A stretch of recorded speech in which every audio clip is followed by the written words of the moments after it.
价格多少钱？45块钱。45块。啊，对，价格刚好少了。45。这个在鞋45。就是等号卖的。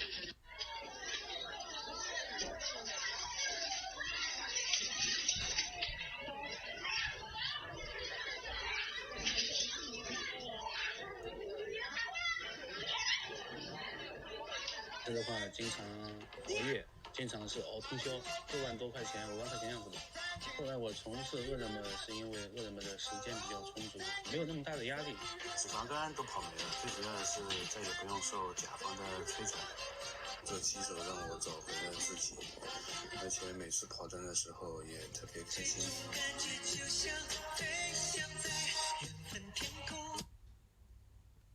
看到没有，澳门街上赌场门口连个人都看不到，曾经的往事已经不再有了，排队打的士连个游客都没有。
準備係代表89年嘅6·4係有坦克車學生，但係我哋今年香港人經歷嘅一切都有好多警察7·21、8·31，同我哋天安門學生經歷嘅嘢其實係差唔多，我哋都係受到呢個共產黨打壓嘅，所有不公義嘅事其實都應該發聲咯，包括即係6·4天安門軍隊嘅屠殺，我預估今次都係。可能係最後一次。5週年的時候吧，香港的同胞給我們寄了一包那個 T 恤衫，上面前面寫的是天安門母親，後邊呢是1989到2004。這個一包衣服寄來之後，北京安全局就來人了，就傳喚我，說是你看一包衣服啊，他說冠了什麼罪名呢？涉嫌顛覆政府罪，这个一包衣服怎么能叫颠覆國家政權呢？這不可能啊！有線電視記者徐文傑北京報導。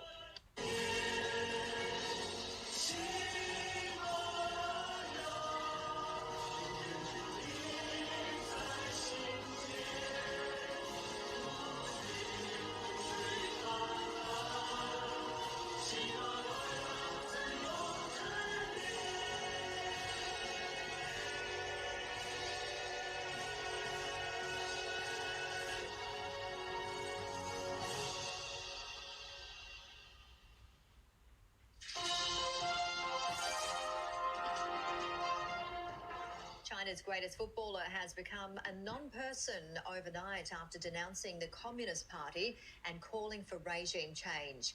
Cao Haidong appeared in a YouTube video demanding an end to a communist rule and calling the Communist Party a terrorist organisation.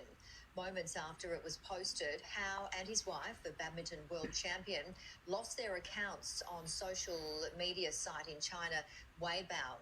The country's main sports news sites also removed all articles about the couple. The U.S. jobs market is in a crisis unlike any other in history. More than 40 million Americans are out of work as entire industries have frozen during the coronavirus pandemic. The unemployment rate has skyrocketed to its highest level since the Great Depression. Americans have taken to the streets to protest police brutality and racial and economic inequality.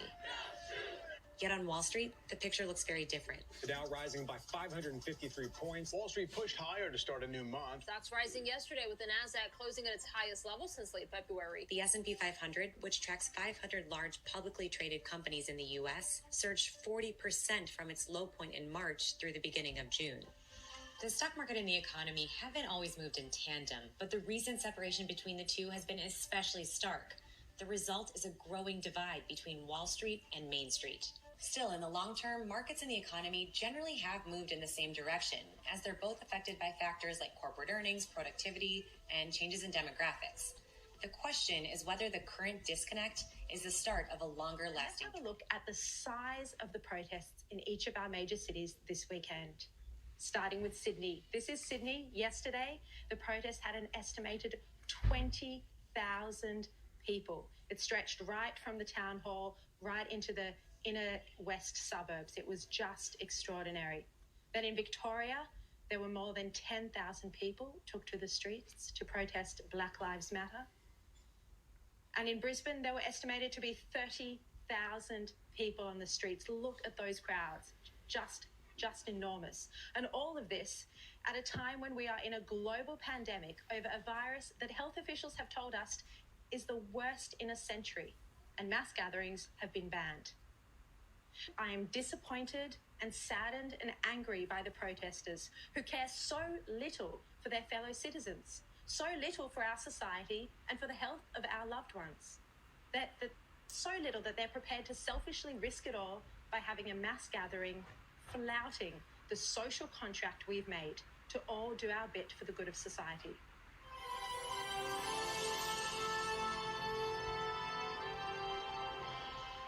Now, China has issued a warning that Australia is increasingly racist, and it's warned its citizens not to travel here. Is this just the latest economic wedge that China is trying to use against Australia in retaliation for, I guess, most recently, the ban on foreign acquisitions, but also Australia's call for an inquiry into the origins of COVID-19? It is part of some sort of economic coercion measure, but it's from a very old playbook. I mean, Australians are not angry with China or the Chinese people. I think Australians are angry with the Chinese Communist Party for its role in a cover-up and subsequent behaviour surrounding the COVID-19 pandemic. Look, I have to say that it's China that's really politicised and weaponised race. China openly will ask Chinese diasporas around the world who are Australian and other citizens to be loyal to Beijing, not to their country's citizenship.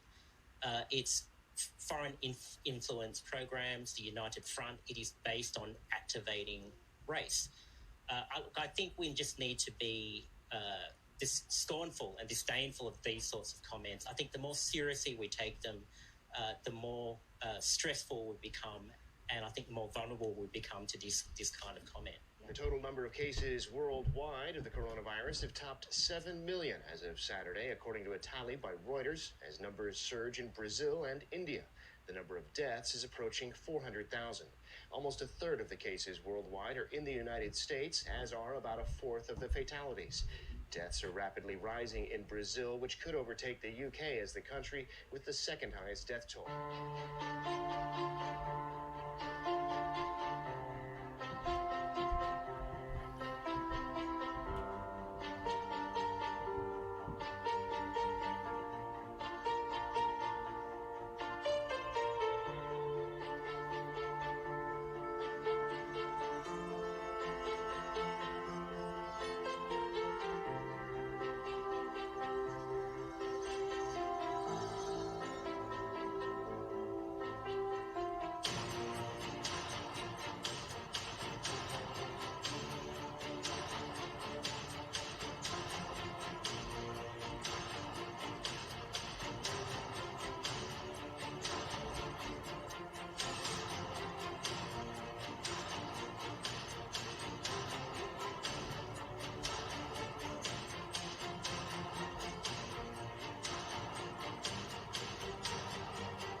So it's one of the questions we get. I want to get into the new federal state in depth with you guys of how it's been put together and talk about how we opened the other day. And I know Zach, who is one of the leaders of this of the young people in back of this in the whistleblower movement. He's been the ones that produced our great specials over the last couple of weeks. He's going to be on for a couple segments. But I want to toss about to you guys in the studio. It's really stunning that given all the carnage the Chinese Communist Party, and I got to tell you, every person associated globally, and this broadcast the other night was in, I think, 88 countries had host groups. And I think we picked up something like 20 countries from France to England that had participants. Every person in the new federal state of China that's associated with this new entity absolutely believes Antifa is taking money from the Chinese Communist Party. There's just no doubt. They say you can tell that these are bad guys, and it may not be solely funded by the Chinese Communist Party, but they definitely got their hand in it. And these people point to the social media and how they're stirring the pot and trying to drive this. So they're just saying the Chinese Communist Party is an enemy number one to the people of China. That's why they felt the necessity to actually announce a new government that will replace it because it's lost its legitimacy. But as importantly, they say this is an enemy of the American people.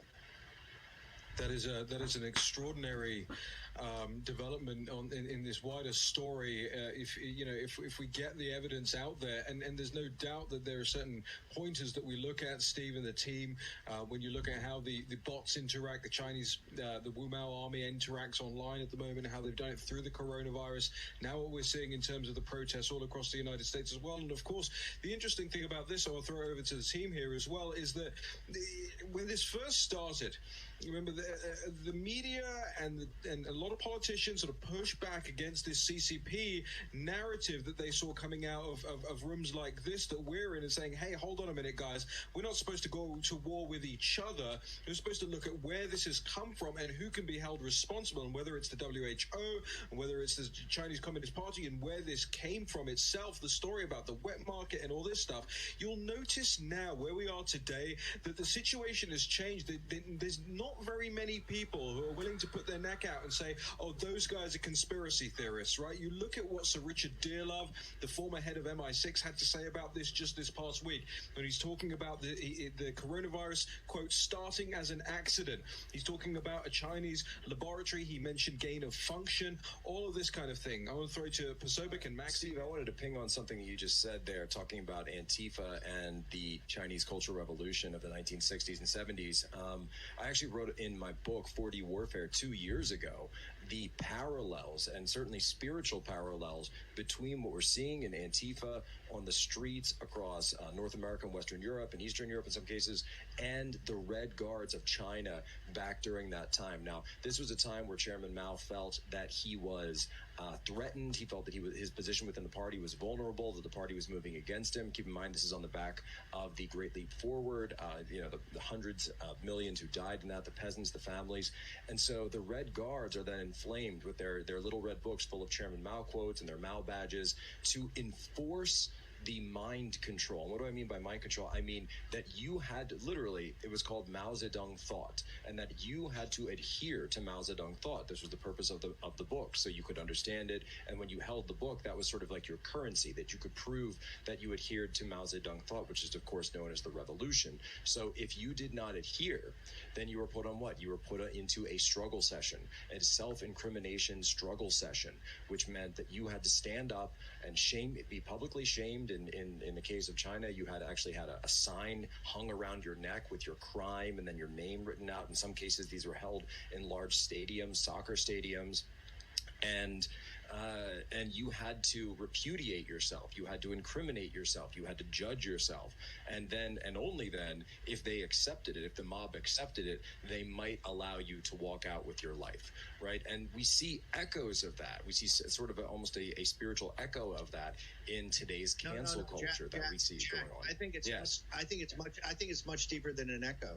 I think it's direct. I mean, remember, one of the reasons you've had the declaration of this new federal state, and you've had so many cultural people that have left China have been very successful. I keep reiterating, where the Chinese have English common law and freedom, they thrive, whether it's Australia, North America, Spain, the United Kingdom, Canada, pick a country, any country. One of the reasons, Jack, is that they've left because the materialism, the atheistic materialism of Xi and the Communist Party today, Xi thought, has stripped any possibility of having any spiritual development, anything just by this crass materialism. And even that materialism is like being a slave inside a system. They say, and Miles was the first one to point it out, he says, hey, he sees these sessions these guys are running. He says, this is the Cultural Revolution. This is exactly what they did. You got to shame yourself. You have to basically drop any relationship to your society, your history, your civilization. This is not an echo. This is the Antifa is cultural Marxism. Raheem, you brought up the great point the other day. This came out of what they called the anti-Nazi thing back in the 30s, but this was all driven by the Soviets. This is cultural Marxism. And there's a direct link. There's a direct link in methodology to the Cultural Revolution. It's the Chinese that I work with that want to go in front of the Statue of Liberty. Why? They say that's an international monument to freedom.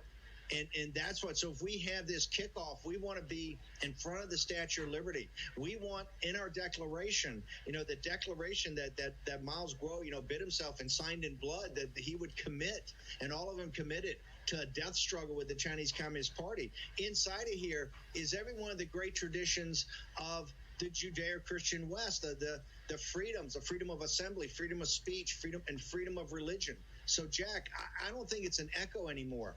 I think that this Antifa movement now, even more than the Occupy movement, which is where I first got involved with them through Andrew Breitbart and Brandon Darby, to really understand Antifa was the deep professional revolutionaries under Occupy.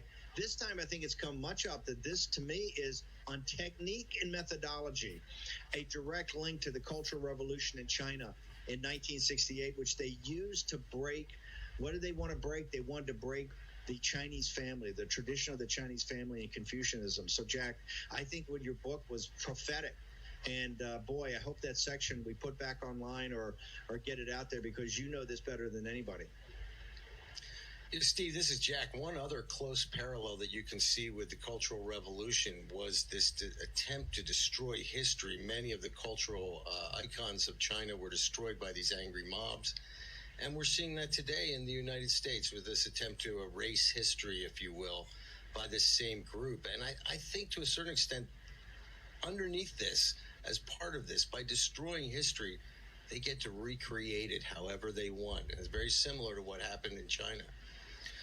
Yeah, that's absolutely right. We've got to, I believe, jump to a quick break in a moment, but I want to also mention, this everything we're seeing at the moment, whether it's Muriel Bowser painting Black Lives Matter on the streets, pulling out the way the National Guard, all of this stuff. I mean, did any of you, and I want to come to this in the next segment as well, did any of you believe that 2020 would bring this level of division, and that it would be the politicians, the same ones who have worked with Joe Biden, like Max Baucus and all these guys, who would be siding with Antifa and in effect siding with the Chinese Communist Party through all of this stuff as well? We're going to get into that, what it means, and also details from Stephen K. Bannon, the new federal state of China. This is a War Room special. We'll be right back after this short break.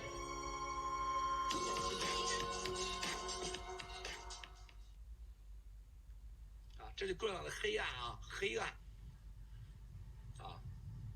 刚刚在2小时以前啊，相关政府官员给我打电话来核实 ，Miles， 是真事吗？我说是的。